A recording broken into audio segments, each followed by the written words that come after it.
Hello friends, अब welcome back to my YouTube channel. पिछले video में हमने इंडिफरेंस कर्व के बारे में पढ़ा था सब, उसके फीचर्स, इंडिफरेंस कर्व क्या होता है, कार्डिनल वो ऑर्डिनल यूटिलिटी के बारे में। ठीक है, अब इस चैप्टर का सेकंड पार्ट जो है वो है बजट लाइन। कुछ चीज़ें मैंने पहले से लिख रखी हैं, आप उसको समझिए। अजम्पशंस क्या है? Money income is given. Okay, assumption क्या है? Money income is given, prices of goods are given.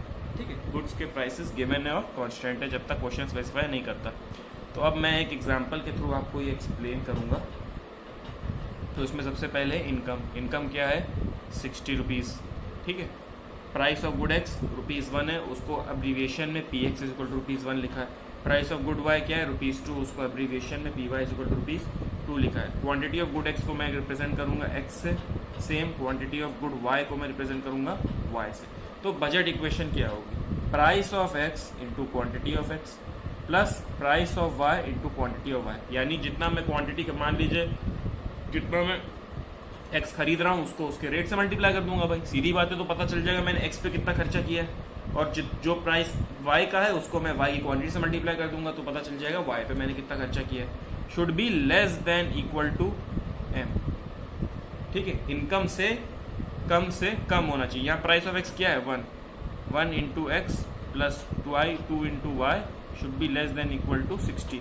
Income के ऊपर नहीं जा सकते, उधारी नहीं कर सकते, जो है इनकम के अंदर ही आपको रहना है अपनी, आप इनकम के ऊपर नहीं जा सकते अपनी। अंडरस्टूड? ये होता है आपका बजट लाइन। मैं एक बार नेक्स्ट पेज पे फिर से लिख दे रहा हूँ इस चीज़ को। 1x plus 2 of y is less than equal to 60। अब देखिए, बजट लाइन जब आप ड्रॉ करेंगे तो इसको कैसे लिखेंगे? 1x plus 2y 1 into multiply is equal to 60। ठीक है, ऐसे आप एक ग्राफ इसका ड्रॉ करोगे। अब वो कैसे ड्रॉ होगा? देखिए, यहाँ पे एक्सिस पे क्या मार्क होगा? Quantity of x। यहाँ क्या मार्क होगा? Quantity of y। एक्सिस पे हमेशा क्वांटिटीज मार्क्ड होंगी। अब आप देखिएगा, हमें सिर्फ, कई बुकों में 4-5 पॉइंट दिए होते हैं, लेकिन हमें सिर्फ 2 पॉइंट चाहिए होते हैं ये ग्राफ बनाने के लिए, क्योंकि ये आपके सिलेबस में स्ट्रेट लाइन ही बनेगा। ये क्या बनेगा? स्ट्रेट लाइन ही बनेगा आपके सिलेबस में। अब देखिए, इस इक्वेशन को देखिए और मैं बराबर में जो टेबल बना रहा हूँ उसको समझिए। जो मुझे 2 पॉइंट्स चाहिए वो ये हैं कि अगर मान लीजिए मैं एक x और एक y चाहिए, अगर मैं 0 यूनिट्स ऑफ x खरीद रहा हूँ, मैं x का एक भी यूनिट नहीं खरीद रहा, तो मुझे कितने y, तो मेरे पास 60 रुपये बचे, मैं उसमें पूरा y खरीद सकता हूँ। y 2 रुपये का है, यानी 60 रुपये बाय 2, 30 यूनिट्स मैं y की खरीद सकता हूँ। सिमिलरली अगर मैं y 0 यूनिट्स खरीद रहा हूँ तो मेरे पास 1 रुपये है, वो 60 रुपये है, उससे मैं सारा x खरीदूंगा, तो मैं 60 यूनिट्स ऑफ x खरीद सकता हूँ, जो कि 60 बाय 1 60 आ रहा है। तो ऐसे मार्क होगा। तो पहले ये वाला पॉइंट मार्क करते हैं 0,30। ये हो गया आपका 0,30, 30 यूनिट्स ऑफ y, और ये हो गया 60 यूनिट्स ऑफ x। यहाँ सिंपल लाइन जोड़ देनी है, बन गई आपकी बजट लाइन। ठीक है, क्या बन गई? आपकी बजट लाइन बन गई। क्लियर है यहाँ तक सबको? कोई भी दिक्कत नहीं होनी चाहिए, क्योंकि बहुत सिंपल चीज़ है। तो इसके अंदर जितने भी कॉम्बिनेशन है, जिसको मैं शेड कर रहा हूँ, ये फीजिबल है। इसके अंदर ये लाइन है, इस लाइन के अंदर जितने भी कॉम्बिनेशंस हैं, ये जो भी यहाँ होगा, जो भी कॉम्बिनेशन यहाँ बनेंगे, वो सब क्या है? फीजिबल है। मतलब आप उनको परचेज कर सकते हो और आपके पास कुछ इनकम भी बचेगी। जो ये बना है ना, ये इसके लिए कि अंदर का, अगर ये ग्रेटर देन होता तो ऊपर का होता, लेकिन ग्रेटर देन नहीं होता क्योंकि हमको बजट के अंदर ही रहना होता है। तो ये अंदर का है, इसीलिए यहाँ पे जितने कॉम्बिनेशंस जो भी आप खरीदना चाहोगे वो सब फीजिबल है आपके लिए, आप सब खरीद सकते। इसके अंदर जितने भी कॉम्बिनेशन एक्स और वाई गुड के बनेंगे आप सब खरीद सकते हो। इस लाइन पे जितने बनेंगे वो भी आप सब खरीद सकते हो। उस लाइन पे क्या है, जितने भी कॉम्बिनेशन बनेंगे आप जो भी खरीदोगे उसमें आपके पास रुपया एक को नहीं बचेगा। अंदर वाले में आप जो खरीदोगे उसमें कुछ आपके पास रुपये भी बच जाएंगे। और जो ऊपर का है, जो भी ये हिस्सा है, ये वाले कॉम्बिनेशन आपकी रेंज के बाहर है, आप इनको नहीं खरीद सकते। आपको और पैसों की ज़रूरत पड़ेगी और इनकम की ज़रूरत पड़ेगी, जो आपके पास नहीं है, क्योंकि कांस्टेंट है इनकम 60 पे। क्लियर? बजट लाइन का स्लोप अपने माइंड में सेट कर लीजिए। जैसे इंडिफरेंस कर्व का स्लोप MRS था, marginal rate of substitution, budget line का स्लोप होता है P1 अपॉन P2। ठीक है, क्या होता है? P1 अपॉन P2 होता है। और ये भी आप देख रहे होंगे डाउनवर्ड स्लोपिंग लाइन है ना, ये भी एक डाउनवर्ड स्लोपिंग लाइन है कि जैसे जैसे देखिए आप जैसे अगर गुड X का कंजम्पशन बढ़ाओगे तो गुड Y का कंजम्पशन आपको गिराना पड़ेगा, गुड Y का कंजम्पशन आपको गिराना पड़ेगा। तो यही होता है नेगेटिव स्लोप, अगर X बढ़ेगा तो Y गिरेगा और Y बढ़ेगा तो X गिरेगा, यानी एक चीज़ बढ़ेगी तो दूसरी चीज़ गिरेगी ही गिरेगी, इसीलिए ये भी नेगेटिवली स्लोप्ड होता है। इसीलिए अगर आप इसके आगे माइनस भी लिख देते हो तो कोई इश्यू नहीं है। कुछ बुक्स लिखती हैं, कुछ बुक्स नहीं लिखती हैं, वो आपके ऊपर डिपेंड करता है आपकी बुक में क्या लिखा है। पर स्लोप आपको हमेशा याद रखना है P1 अपॉन P2 होता है। ठीक है,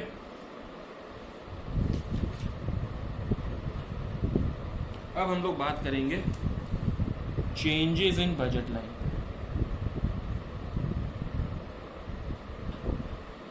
changes in budget line, budget line में कैसे चेंज होगा? अब जैसे मान लीजिए इनकम मैं बढ़ा दूं, इनकम 60 की जगह 90 कर दूं, मैं कितनी कर दूं? 90 कर दूं। इनकम पहले 60 थी, अब इनकम कितनी हो गई? 90 हो गई। तो पहले ये वाली लाइन बना लो भाई, 60 और 30 है ना, 60 और 30 ये वाली लाइन आपकी बन गई, 30 और 60 की। ठीक है, यहाँ पे मैं अगर मेरे पास 60 रुपये पूरे खर्च करता हूँ तो मैं Y खरीद लूँगा 30 यूनिट, और अगर मैं 60 रुपये पूरे खर्च करता हूँ तो मैं X खरीद लूँगा। बीच में कई सारे लाइन्स कॉम्बिनेशन बनते हैं, लेकिन वो आप अगर ग्राफ लेके प्रॉपर प्लॉट करोगे तो आपको दिख भी जाएंगे। ठीक है, हम सिर्फ समझने के लिए 2 पॉइंट लेते हैं, क्लियर? 2 पॉइंट से बन जाता है, उससे ज़्यादा का नीड नहीं पड़ता। अब मान लीजिए 90 रुपये, अब 90 रुपये में अगर मुझे सिर्फ Y खरीदना है, Y का रेट क्या है? Price of Y ₹2, price of X is ₹1। मुझे सिर्फ Y खरीदना है तो मैं कितने खरीद सकता हूँ? 45 यूनिट्स, हाँ कि ना? और अब मुझे Y ये इतने रुपए खर्च करके सिर्फ X खरीदना है तो मैं कितने खरीद सकता हूँ? 90, 90/1। इसको क्या लिख सकता हूँ मैं? लिख देता हूँ आपके लिए 90/2। ये क्या आएगा? 90, जो कि आएगा 90/1 करके, क्योंकि प्राइस 1 रुपये है और मैं पूरा खर्चा 90 रुपये का Y पे का X पे कर रहा हूँ। अब इसको लाइंस को आप जोड़ दीजिए तो ये आपकी आ गई बजट लाइन दूसरी वाली। अब देखिए ये मेरी ड्राइंग में वैसा लग रहा है, वरना ये दोनों लाइंस पैरेलल होती हैं। ठीक है, ये दोनों लाइंस क्या होती हैं? पैरेलल होती है, क्योंकि स्लोप दोनों लाइन का सेम है। ये M1 ये M2, स्लोप ऑफ बोथ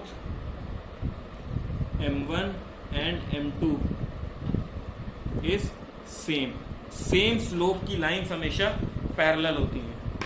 ठीक है, same slope lines are always parallel, क्योंकि प्राइस में थोड़ी कोई चेंज किया है मैंने। जब मैं प्राइस पे चेंज करूंगा तब स्लोप चेंज होगा, प्राइस अभी वही का वही है।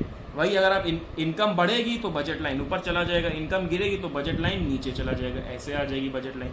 मान लीजिए इनकम M0 30 है तो ये 15 हो जाएगा, ये 30 हो जाएगा, तो बजट लाइन और नीचे आ जाएगी, है ना? जितनी बड़ी बजट लाइन होगी उतना ज़्यादा आप गुड्स खरीद सकते हो, हायर बजट लाइन। ठीक है, आपकी इनकम, क्योंकि ज़्यादा पैरेलल बजट लाइन मतलब ज़्यादा बड़ी इनकम। ठीक है, ज़्यादा ऊपर। अब आता है रोटेशन।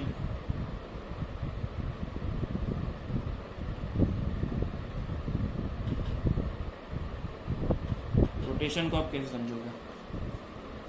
रोटेशन होता है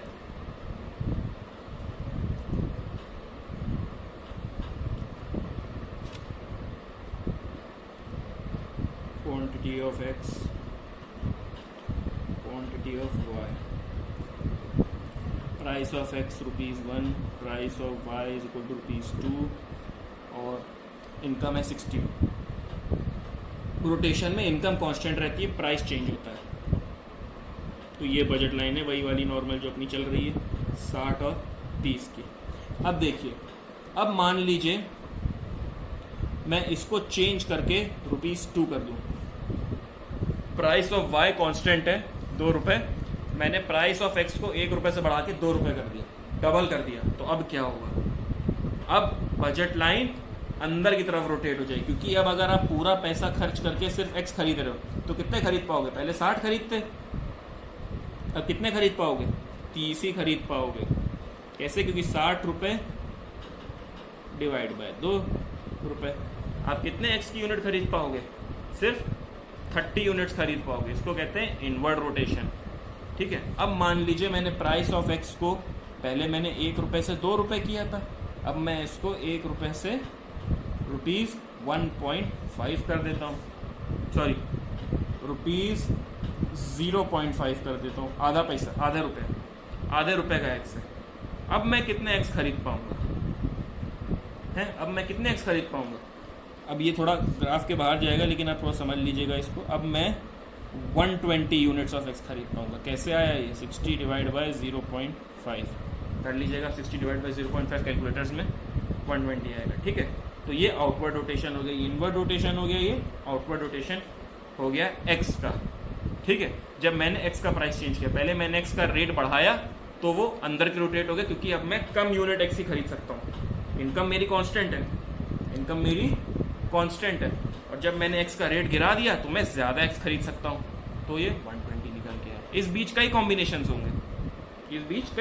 होंगे, लेकिन हम लोग एक कॉम्बिनेशन प्लॉट नहीं करने बैठेंगे, हमारा एग्जाम में और ऐसे नॉर्मल टाइम बहुत जाएगा। ठीक है, उतना टाइम आप वेस्ट नहीं कर सकते। अब आता है सिमिलरली फॉर वाई, ये फॉर एक्स था, फॉर वाई प्लॉट करूँगा मैं। समझते चलिएगा, बहुत सिंपल चीज़ें हैं ये, कुछ बहुत डिफिकल्ट नहीं है। आप वीडियो को 2 बार देखोगे, दिमाग में सेट हो जाएगा, बुक भी नहीं देखनी पड़ेगी, मेरी वीडियो 2 बार देख लो बस, बहुत है। वही अपना नॉर्मल 30-60। ठीक है, प्राइस ऑफ एक्स ₹1 और प्राइस ऑफ वाई ₹2 और एम इनकम क्या है 60। ठीक है, 60 रुपीज़। अब देखिए, अब क्या करेंगे, अब वाई के प्राइस को मैं चेंज करूँगा। वाई के प्राइस को मैंने ₹2 से बढ़ा के ₹3 कर दिया, 2 से बढ़ा के ₹3 कर दिया। अब मैं कितना वाई खरीद सकता हूँ, अब मैं अगर मेरे पास सारा पैसा सिर्फ वाई पे खर्चने को है तो मैं कितना 20 यूनिट्स वाई का खरीद सकता हूँ। तो ये ऐसे रोटेट हो जाएगा, 20 यूनिट्स वाई किया जाए, कैसे आ जाएगा 60 divide by 3, 60 divide by 3। Similarly जब मैं प्राइस ऑफ वाई को ₹2 से ₹1 कर दूंगा, तो अब मैं कितना खरीद सकता हूँ, 60 डिवाइड बाय 160 यूनिट्स। ठीक है, ये यहाँ पे x पे कुछ रोटेशन नहीं हो रहा, जो रोटेशन हो रहा है y पे रोटेशन हो रहा है। जब मैंने y का प्राइस बढ़ाया तो y मैं अब 20 यूनिट खरीद पा रहा हूँ, ₹2 से ₹3 कर दिया। ये क्या था, 60 डिवाइड बाई 2 था, है ना। देखिए, जब मैंने ₹3 कर दिया तो मैं कम y खरीद पा रहा हूँ, जब मैंने ₹1 कर दिया तो मैं ज़्यादा y खरीद पा रहा हूँ। क्लियर है ना, ठीक है, अंडरस्टूड यहाँ तक आपको। अब हम लोग आगे बढ़ते हैं। बजट लाइन आपको पूरा क्लियर हो गया होगा, ये मैं आपको होप कर, इतना तो मैंने आपको कॉन्फिडेंस दिला दिया होगा। बजट लाइन में इतनी कोई डिफ़िकल्ट चीज़ है नहीं, बहुत नॉर्मल सी चीज़ है ना। सिंपल बजट लाइन लिखने को आएगा तब तो आप बहुत कुछ लिख लोगे, इतना तो आपको अंडरस्टैंडिंग इसमें मिल गई होगी अभी तक। ठीक है, अब आता है इक्विलिब्रियम।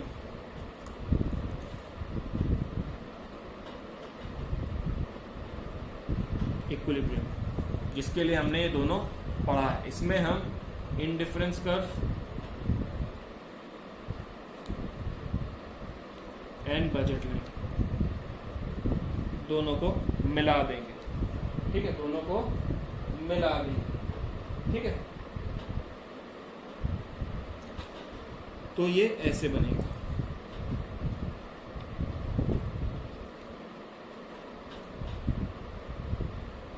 ये आपकी बजट लाइन होगा, इसमें हम कोई वैल्यूज़ नहीं ले रहा हूँ मैं आपको एक नॉर्मल बता दे रहा हूँ। वैल्यूज़ इसमें आप इतनी आपको लिखने की नीड नहीं है, आपको सिर्फ मार्किंग करनी होगी इसमें अच्छे से।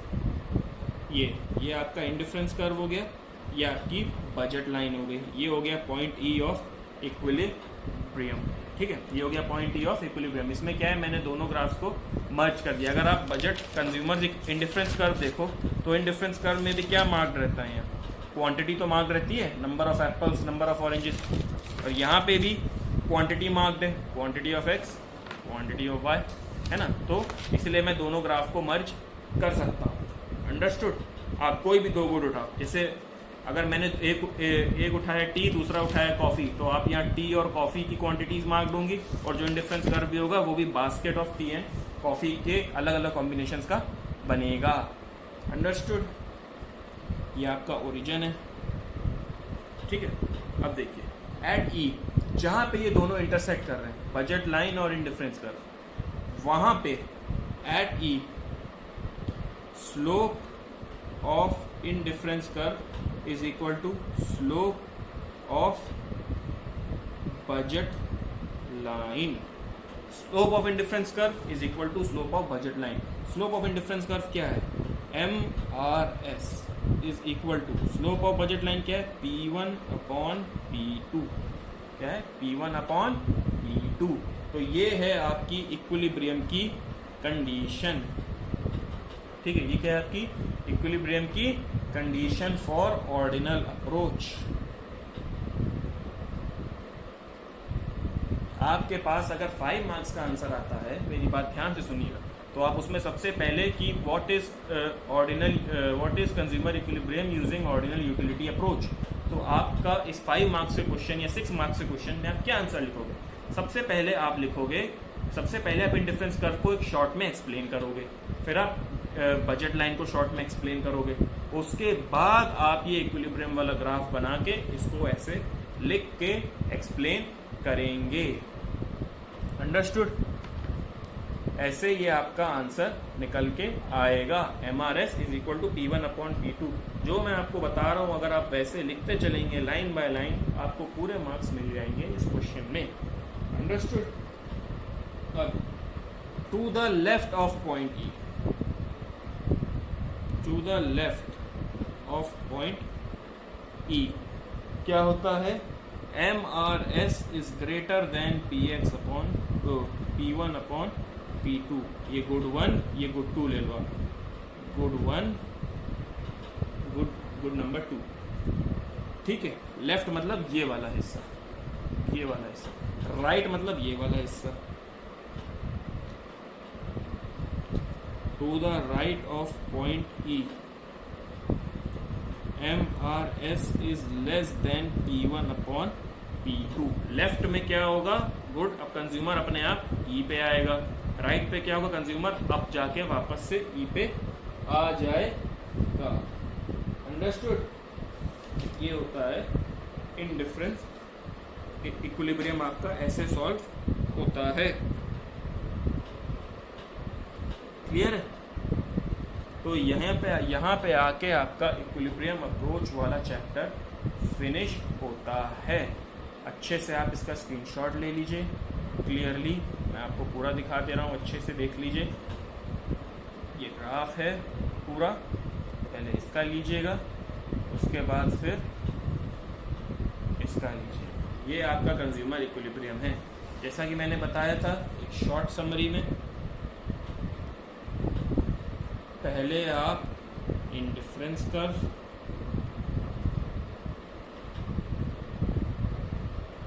के लिए करोगे, को एक्सप्लेन करोगे, फिर आपको करोगे बजट लाइन के बारे में।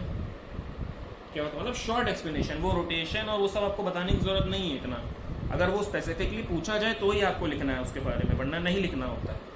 लेकिन अगर और इंडिफरेंस कर्व, और तीसरा आपका है कंज्यूमर इक्विलिब्रियम।